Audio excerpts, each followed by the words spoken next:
নমস্কার, সবাই ভালো আছেন তো? আসুন আজ আবার আমরা মায়ের বিষয়ে কিছু নতুন কথা শুনি। পুরুষশাসিত সমাজে মেয়েরা আজ নিপীড়িত, কেবল একথা বলে চেঁচামেচি করা ঠিক হবে না। বহু ক্ষেত্রে মেয়েরাই মেয়েদের শত্রু। যেমন শাশুড়ি বউয়ের ঝগড়া, এ আর থামবে না বোধহয়। কিন্তু সারদা মা পরকে আপন করেছেন, সকলকে নিয়ে ঘর করেছেন। নিজের শাশুড়ির মতো যত্ন করেছেন গোপালের মাকে, ভক্তি করেছেন ভৈরবী ব্রাহ্মণীকে, কাউকে তো হিংসা করেননি। হয়তো প্রশ্ন উঠবে, মেয়েরা কি স্বামীর কথাই সব মেনে নেবে? যেখানে স্বামী ভুল পথ বেছে নেবে সেখানে তারা চুপ করে থাকবে? নিশ্চয়ই নয়, প্রতিবাদ করতে হবে। কিন্তু সে প্রতিবাদের ভাষা ফুটবে নারীর ব্যক্তিত্বের মধ্যে। শ্রীমাও ঠাকুরের সব কথা মেনে নেননি কিন্তু। যেমন মায়ের কাছে নহবতে আসতেন যে বৃদ্ধা, যার অতীত জীবনের ইতিহাস ছিল মলিন। ঠাকুর আপত্তি করা সত্ত্বেও মা কিন্তু তার আশা বন্ধ করেননি। আজকের আধুনিক যুগের আর এক সমস্যা, মায়েরা নিজেদের উচ্চাকাঙ্ক্ষাকে চাপিয়ে দেন ছেলে মেয়ের ওপর। সন্তানদের কাছে তাদের দাবি তাদের প্রথম হতেই হবে, তা না হলে মায়ের প্রেস্টিজ থাকে না। তার ফলে পড়াশোনার নামে সন্তানের ওপর চলে উৎপীড়ন। ফলে ছোটবেলা থেকেই ছোটদের মনে লেখাপড়ার প্রতি ভীতি এসে যায়, আসে বিতৃষ্ণা। মায়েরা বুঝতে চান না প্রত্যেকেই একরকম বুদ্ধি বা ক্ষমতা নিয়ে জন্মায় না। তাদের স্নেহ ভালোবাসা যেন নির্ভর করে সন্তানের সাফল্যের ওপর।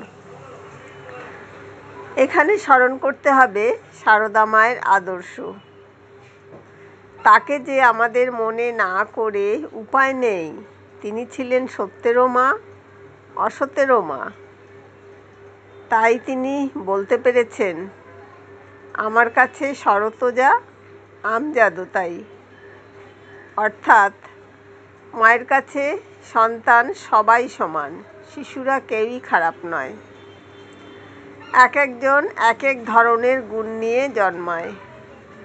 আজকের আধুনিক সমাজের মা বাবাকে বুঝতে হবে কার মেধা বা প্রতিভা কোন দিকে, তাকে সেদিক থেকে তৈরি করতে হবে।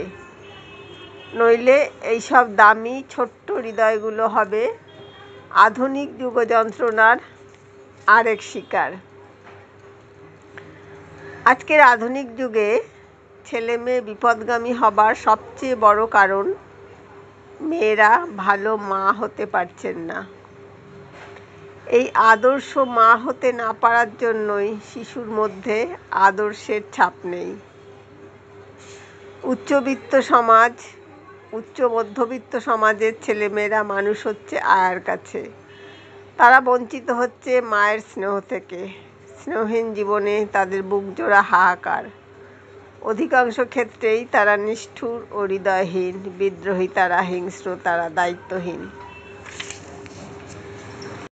ছোটবেলায় মাকে না পাওয়ার বেদনাই পরবর্তী জীবনে অশান্তির যন্ত্রণা ডেকে আনে। আজকের যুগের মায়েদের শ্রীমায়ের যথার্থ মাতৃরূপী আদর্শ হিসাবে গ্রহণ করা দরকার। শ্রী শ্রী মা যে ছিলেন স্বদেশের মা, বিদেশের মা। সন্তান যদি বিপদগামী হয়, প্রয়োজনে মাকে শাসনও করতে হয়। সারদা দেবীর জীবনের দিকে তাকালে দেখতে পাই মায়ের সেই কঠিন কোমল মাধুর্যে ভরা রূপের সমন্বয়। সারা রাত না ঘুমিয়ে মা সন্তানদের না করা জপ নিজে করেছেন তাদের মঙ্গলের জন্য। আবার হরিশের পাগলামিতে রুখেও উঠেছেন। শিষ্যের পাপ গ্রহণ করে মা অসহ্য যন্ত্রণায় কষ্ট পেলেও মায়ের হাসি মুখ থেকে সন্তান বঞ্চিত হননি। শ্রী মায়ের মুখে শুনি, আমরা যদি পাপ তাপ না নেব, হজম না করব, তবে কে করবে? স্বামীজি বলেছিলেন, রামকৃষ্ণ পরমহংস ঈশ্বর ছিলেন কি মানুষ ছিলেন, যা হয় বলো, কিন্তু যার মায়ের উপর ভক্তি নাই তাকে ধিক্কার দিও। হাজার সমস্যার জালে জড়িয়ে থাকা আধুনিক সমাজের একান্নবর্তী পরিবার প্রথা ভেঙে যাওয়ার ফলে আর এক সমস্যা তৈরি হয়েছে। কেউ কাউকে আর আপন ভাবতে পারছেন না বলে দায়িত্ববোধ এড়িয়ে যাওয়ার ব্যাপারটা খুব চোখে পড়ছে। ছেলেও মাকে দেখছেন না, তাই মাকে এখন যেতে হচ্ছে হোমে। অথচ আমাদের ভারতবর্ষের মায়েদের মানসিক গঠনও তো অন্যরকম। তারা যে ছেলে মেয়ের কাছেই বুড়ো বয়সে জড়িয়ে কুড়িয়ে থাকতে ভালোবাসেন। নাতি নাতনি, ছেলে মেয়ে, আত্মীয় স্বজন, এদের সবার মধ্যবর্তী হয়ে সেকালের কর্তা মায়েরা দিন কাটিয়ে গেছেন। কিন্তু একালের পরিবারে কোনো কোনো সংসারে এখনও যেসব সেকালের মা বাবা পরগাছার মতো টিকে আছেন, তাদের অবস্থা কোনো কোনো ক্ষেত্রে খুবই ভয়াবহ।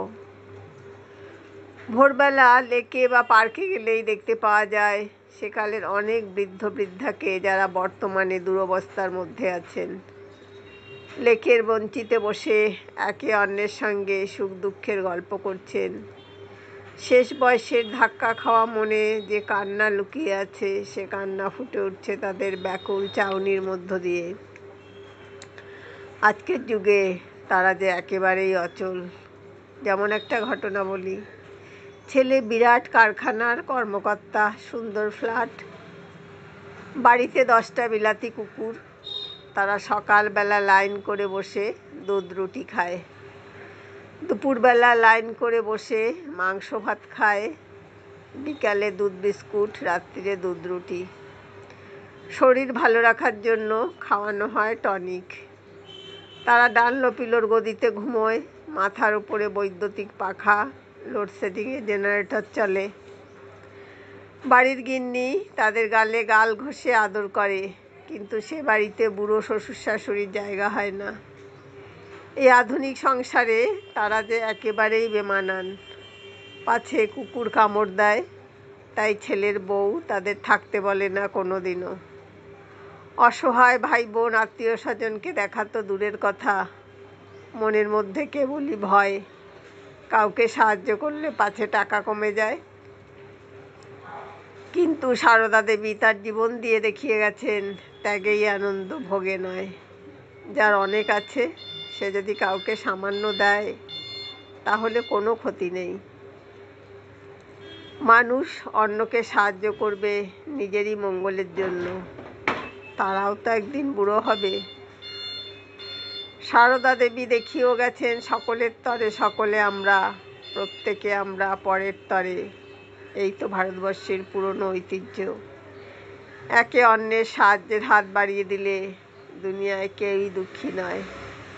পাশ্চাত্য দেশ একথা বুঝেছে, তাই তারা আজ ভারতবর্ষের দিকে ছুটছে, আর আমরা ওদের অন্ধ অনুকরণ করছি। শ্রীমা তার জীবন দর্শনের মধ্য দিয়ে বুঝিয়ে গেছেন, ত্যাগ মানে দাসত্ব নয়। পরের জন্য ত্যাগের মতো সুখ আর কি আছে।